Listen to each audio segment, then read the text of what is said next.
melody writing is that the biggest thing that people tend to ignore is rhythm. I think rhythm is so fun and important. And once you can play around with different rhythms, even on the same note, right? Like you can just be playing a C. And then if you can play around with different ways of rhythmically singing that one note, you can play around a little bit more with, ooh, what happens if I move this note somewhere else? And I think you can be really analytical in melody writing, right? One of the things I like to do with those specific types of students is to literally write down the notes in each chord we're playing. Like if we're playing a 4-bar loop and the first chord is a C, I'm writing down C, E, G, and then we'll just circle one of those notes. So I'm going to circle the E, and then we'll go to the next chord, and I'm going to circle a G, and then have one specific note that I've chosen for each chord, and then be able to kind of fill in the gaps. Think of it like, a constellation. Like, okay, I have a C and a G here, so what if I put in a D and an F in between, and then see how that sounds?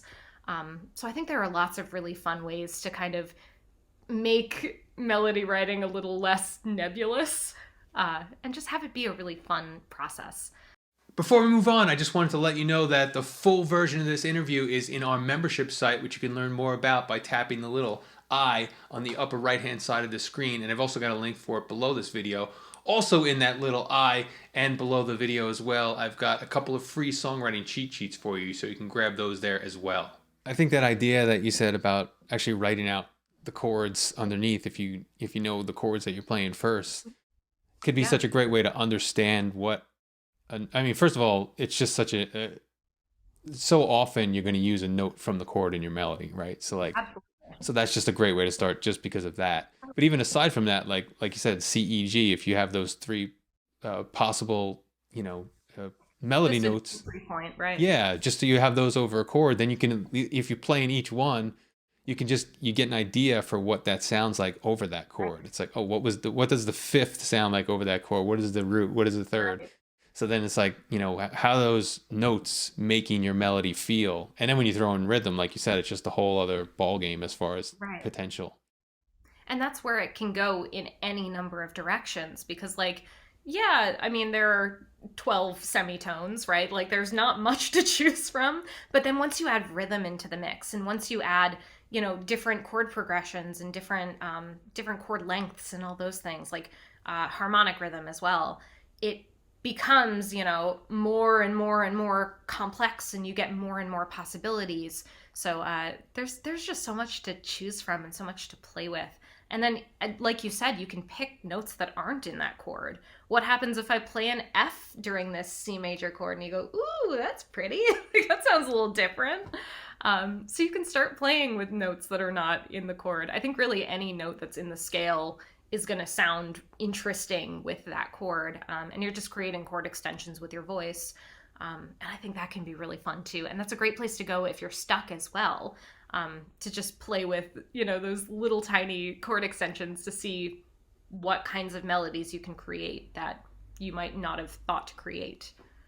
Yeah, or even if you have like a melody that you come up with off the top of your head, let's say you play those notes out on the piano or something, then you can start to, where you had one note, then you play a different note. Like, what does it sound like if I just change this? Like, right. The thing that you had in your head doesn't have to be the last final idea. You can start tweaking that using some of those same, kind of methods that you talked about. And it's just a whole way to. And there's also, if you are one of those people who writes the melody first and you write, the lyrics with the melody, being able to harmonize that can be really fun as well. Like you take that melody that you've got, and then, I did a video a while back, where I took Mary Had a Little Lamb and then changed the chords underneath to see all of the different kinds of, iterations of it we could find. Yeah. And, it's like we're playing a G minor, and it's like, ooh, this is different,